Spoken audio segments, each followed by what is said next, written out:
What do you mean by domestic violence का answer cover करते हैं।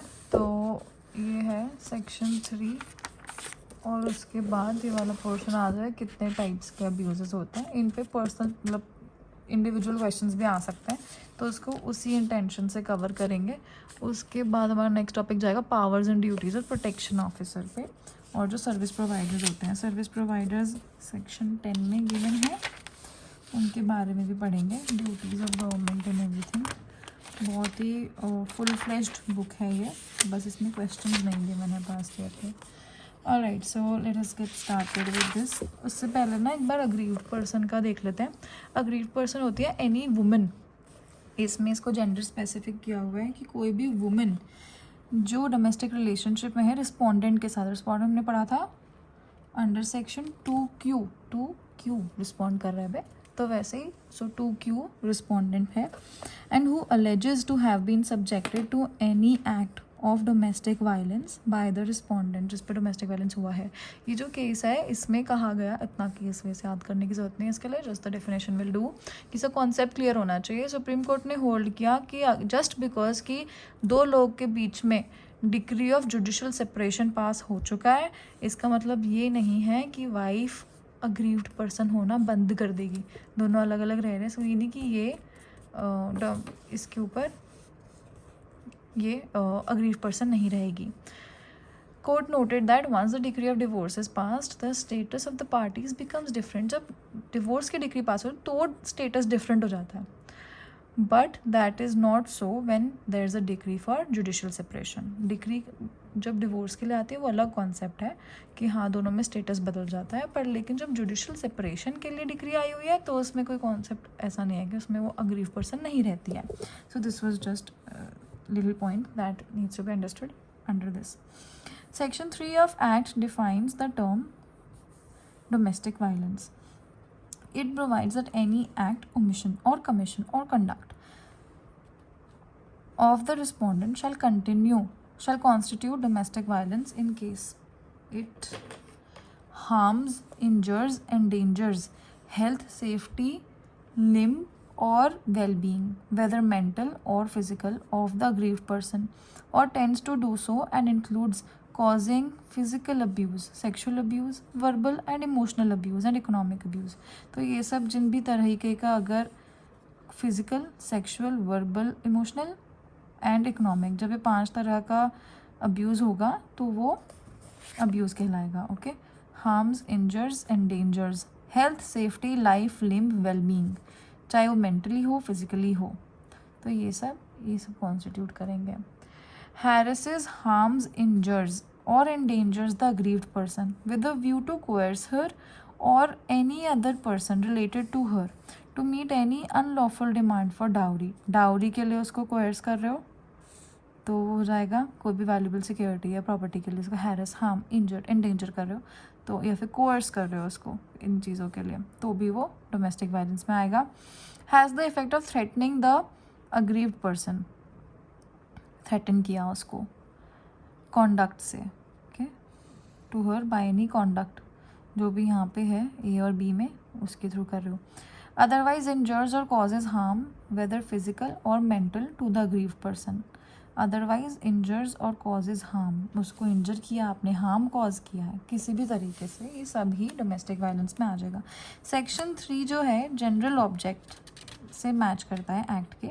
Seeks to outlaw domestic violence of any kind against a women and is gender neutral. It is based on the definitions of the international law, जो CEDAW में है, United Nations of women है। Okay, classification of abuse की बात करते हैं कि act में ना physical, sexual, verbal, emotional, economic, ये 5 तरीके के अब्यूज़ आ जाएंगे। फिजिकल, सेक्सुअल, वर्बल, इमोशनल साथ में आ जाएगा। इसका मतलब है verbal and emotional abuse includes insults, ridicule, humiliation, उल्टा सीधा नेम कॉलिंग करना, इंसल्ट्स और रिडिक्यूल, फिर से रिपीट कर दिया, specially with regard to not having a child और अ मेल चाइल्ड, कुछ भी उल्टा सीधा वर्ड कॉलिंग करना, नेम कॉलिंग करना, repeated threats to cause physical pain to any person in whom the aggrieved person is interested. तो मतलब उसके रिगार्डिंग में कुछ भी फिजिकल पेन देना बाय रिपीटेड थ्रेट्स। तो ये आ जाता है वर्बल एंड इमोशनल अब्यूज़ में। बाकी दोनों कवर कर लेते हैं। So this is the sexual abuse. Sexual abuse includes any conduct of sexual nature that abuses, humiliates, degrades or otherwise violates the dignity of women। इन सब में ना बस ये सब वर्ड्स यूज़ करना है जिससे इनहेरेंट मीनिंग निकल के आए। फिजिकल अब्यूज़ की बात करते हैं, इसका मतलब है कोई भी एक्ट है, conduct which is of such a nature जिससे बॉडीली पेन हो, हार्म हो, डेंजर हो, किस चीज़ों को, किन किन चीज़ों को, life, limb, health, impair health और development of the grieve person, and includes assault, criminal intimidation and criminal force. Economic abuse में काफ़ी चीज़ें आ जाती हैं। इसका चार्ट बना रखा था मैंने कहीं पर, लेकिन इसको हम करेंगे बहुत ही सिंपली मैनर में कि इसमें स्त्रीधन, प्रॉपर्टी जॉइंटली या सेपरेटली ओन्ड, या फिर जो रेंटल है to the shared household and maintenance, ये सब चीज़ें जैसे कि उसने अपने कंट्रोल में ले लिया है, तो ये सब चीज़ें आ जाएंगी। Disposal of house hold effects, any alienation of assets, उसके कुछ चीज़ें लेके बेच दी, चाहे वो मूवेबल थी, उसके गहने थे या फिर उसकी प्रॉपर्टी थी, कुछ भी चीज़ें लेके बेच दी तो उसका स्त्रीधन यूज़ कर लिया, तो ये सब चीज़ें आ जाएंगी। प्रोहिबिशन और restriction to continued access to resources or facilitates which the aggrieved person is entitled to use or enjoy by virtue of the domestic relationship, including access to the shared household. For the purpose of determining whether ये सब जो चीज़ें हैं, omission, commission, conduct of the respondent constitutes domestic violence, इसमें जो under the section the overall facts and circumstances को consideration में लेना है। मतलब ऐसे नहीं कि अच्छा ये हुआ तो ये डोमेस्टिक वायलेंस हो गया, सारे फैक्ट्स को आप कंसिडरेशन में लोगे, उसके बाद ही आप उसको घोषित करोगे कि हाँ ये डोमेस्टिक वायलेंस है। तो ये गिवन था सेक्शन 3 में। सेक्शन 3 को थोड़ा सा अब आंसर राइटिंग करते हैं, इसकी पढ़ाई तो कर ली है। Section 3 defines domestic violence. Domestic relationship हमने कहाँ पढ़ा था? We had done it under 2F। Respondent कहाँ है? 2Q में। अग्रीव्ड पर्सन कहाँ है? 2A में। एक केस पढ़ा था हमने हरसोरा, हीरल वर्सेस कुसुम, हीरल हरसोरा वर्सेस कुसुम, नरोत्तम दास हरसोरा। तो ये केस था जिसमें अडल्ट मेल स्ट्रक डाउन करके उसमें एनी पर्सन कर था। Alright, let's start with the answer, और इसमें हम करेंगे डोमेस्टिक वायलेंस का मतलब। डोमेस्टिक वायलेंस कहाँ गिवन है? सेक्शन 3 में। ये जो है डिफाइन करता है सेक्शन 3 कि डोमेस्टिक वायलेंस क्या होता है। इट प्रोवाइड्स, बहुत ही बेसिक सा आंसर लिखेंगे, थोड़ा सा जेनरिक रखेंगे पर लेकिन टाइप्स को क्लियर करके चलेंगे। It provides that any act, omission, conduct और कमीशन, ये जो सब चीज़ें हैं बाय रिस्पोंडेंट, ये सब चीज़ें किसकी? रिस्पोंडेंट की। शैल कॉन्स्टिट्यूट डीवी, ये सब हमें ध्यान रखना कि ये सब जो भी चीज़ें रिस्पोंडेंट कर रहा है ये डीवी कॉन्स्टिट्यूट करेंगी। उसके बाद हम लिखेंगे पहला पॉइंट, दूसरा पॉइंट, तीसरा point, fourth point. So first में we will write harms, injures, endangers. ये इन्होंने ना फिज़िकल अब्यूज़ को बहुत सिंपल मैनर में करके लिख दिया। हार्म्स, इंजर्स, एंडेंजर, मतलब जो भी 2-4 वर्ड याद आए उनको लिख देना है। किस किस चीज़ को? Health, safety, life, limb, wellbeing को हर्ट कर सकता है ये रिस्पोंडेंट जो भी है। उसके बाद कैसे कैसे फॉर्म में? मेंटल एंड फिज़िकल, जिसमें फिज़िकल अब्यूज़ आता है। सेक्सुअल अब्यूज़, इसमें हम 5 टाइप के वो लिख देते हैं। क्या क्या था? Physical, sexual, verbal, economic, verbal में आगे और डाल देंगे इमोशनल। ये हो गया वर्बल वाला। नेम कॉलिंग वाला जो था, नेम कॉलिंग कि अगर एडल्ट मेल चाइल्ड नहीं हो पा रहा तो कर देंगे। तो verbal, emotional, economical abuse. Okay, second में डालते हैं हैरेसेस, उसको हैरेस कर रही हैं कोई भी इंसान as per the case of Hiral Harsora versus Kusum, Narottam Das Harsora. ये केस याद रखना है, बहुत इम्पोर्टेंट केस है। डीवी का एक्ट का नाम याद ना हो पर लेकिन ये केस याद रहना चाहिए। हैरिसेस हार्म्स एंडेंजर्स, ये सब चीज़ अगर कर रहे हो कोई इंसान अग्रीव पर्सन को, जो 2A में डिफाइंड है, तो इसमें क्या होगा, उसको कोर्स कर रहे हो किस चीज़ के लिए, डाउरी डिमांड के लिए। डाउरी डिमांड के लिए उसको कोर्स किया है अगर आपने, हाँ, हैरिस हार्म एंडेंजर, तो वो सब चीज़ आ जाएंगी। ये हम थोड़ा जेनरिक डेफिनेशन कर रहे हैं, उसके बाद टाइप्स करेंगे। फिर has the effect of threatening, उसको थ्रेटन किया है, इन सब चीज़ों को करने के लिए उसको आपने थ्रेटन किया है तो आ जाएगा। इनमें से कुछ भी आपने कुछ बोला जिसका इफ़ेक्ट है थ्रेटन करना, जिससे वो थ्रेटन हो जा रही है, धमकी मिल रही है उसको। अदरवाइज इंजर्स और कॉजेज हार्म, इन सब के अलावा किसी तरीके से अदरवाइज इंजर किया है या फिर हार्म कॉज की है। वो हो सकती है फिज़िकल, वो हो सकती है मेंटल। एक इंसान है, इसके या तो दिमागी पे आप कर सकते हो हमला या फिर इसको बॉडी पे हमला कर सकते हो। सो फिज़िकल या mental to the aggrieved person, किसका, अग्रीव्ड पर्सन का। ये सब लिखते रहेंगे तो याद होते रहेंगे। ये सब 2-2 मार्क के डेफिनेशन के फॉर्म में आ जाते हैं, 3-3 मार्क के फॉर्म में। ओके, तो दिस वाज डोमेस्टिक वायलेंस की जनरल डेफिनेशन। अब इसके टाइप्स के अकॉर्डिंग करते हैं answer. So this is the classification of abuse. The act has classified abuses into various forms of abuse. तो इसमें जो 5 आ जाते हैं वो है फिज़िकल के बारे में लिखते हैं। इसमें क्या हो रहा है,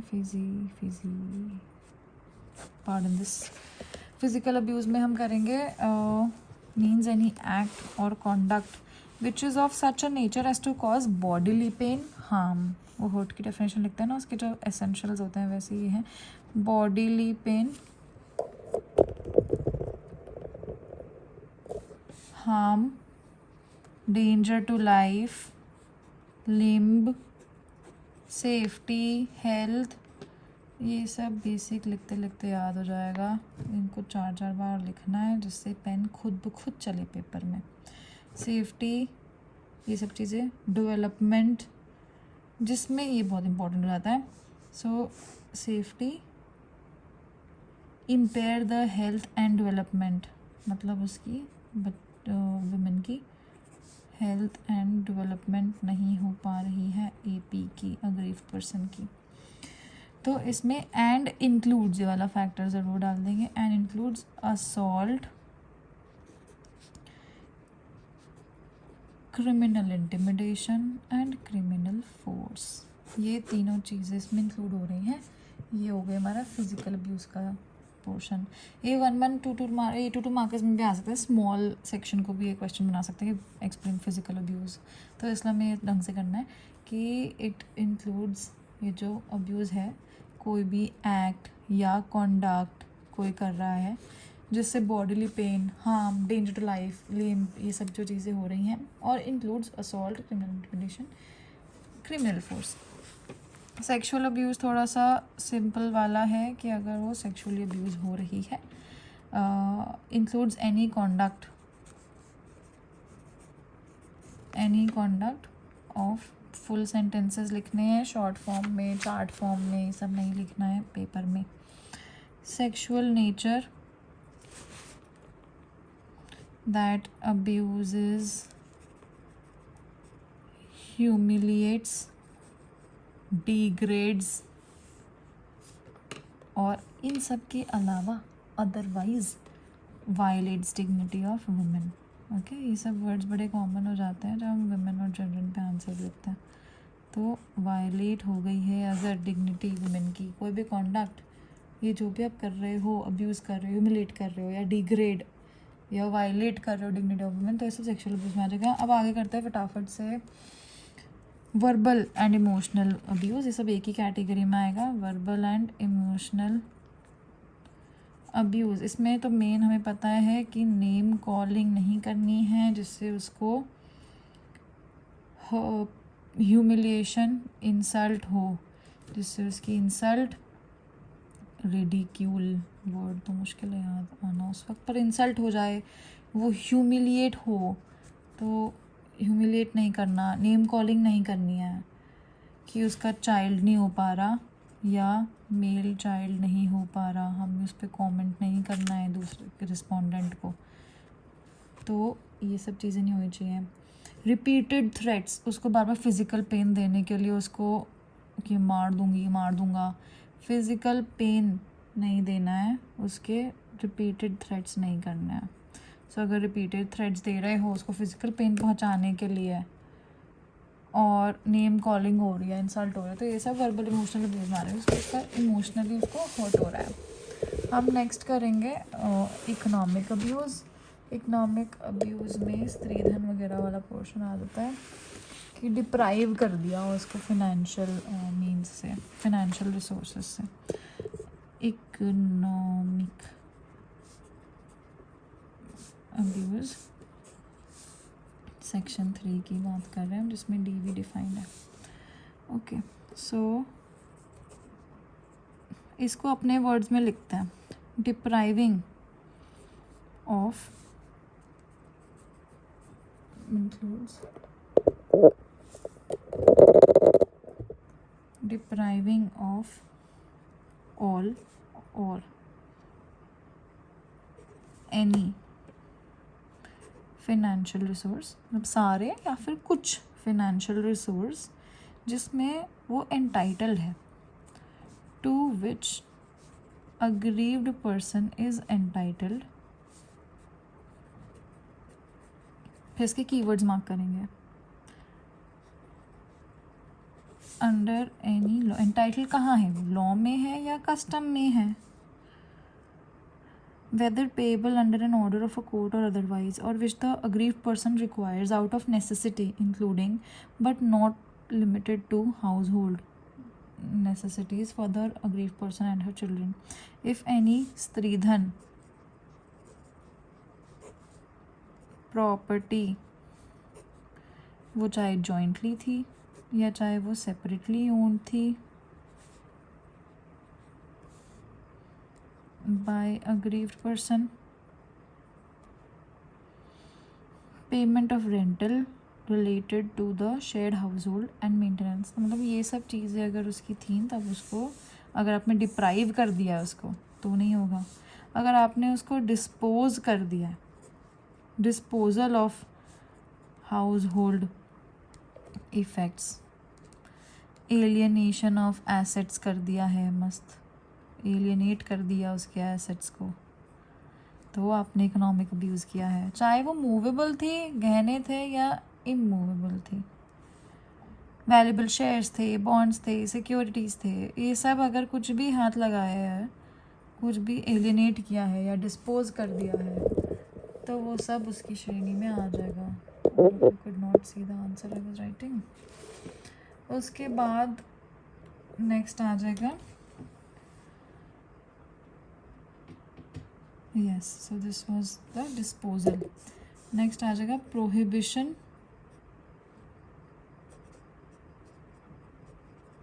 उसको प्रोहिबिट कर रहे हो, उसको रिस्ट्रिक्ट कर रहे हो, to continued access to resources, उसको बोल दिया लिफ्ट नहीं यूज़ करोगे फॉर एग्जांपल, मतलब कुछ भी अगर कुछ गलत काम हो रहा है, फैसिलिटीज़ जिसमें वो एंटाइटल्ड है, अग्रीव्ड पर्सन एंटाइटल्ड है, आप उसका वो एंटाइटलमेंट छीन के उसको मना कर रहे हो, उसको डिप्राइव कर रहे हो। सो उसके कीवर्ड्स क्या हो जाएंगे इकोनॉमिक अब्यूज़ के, कि आपने उसको डिप्राइव किया है उसके इन सब चीज़ों पे, फिनेंशियल रिसोर्सेज पे, उसकी चीज़ों का डिस्पोजल कर दिया, उसका एलियनेशन कर दिया उसका, तो ये सब वर्ड्स ना इसके कीवर्ड्स बन जाते हैं, which are very important to be mention. Prohibition कर रहे हो, उसको रिस्ट्रिक्ट कर रहे हो, कंटिन्यूड एक्सेस उसकी छीन रहे हो जिसमें वो एंटाइटल्ड है, या जैसे कि शेयर्ड हाउस होल्ड में जो भी बेनिफिट्स हैं 2S, तो आप उसका एक्सेस छीन रहे हो।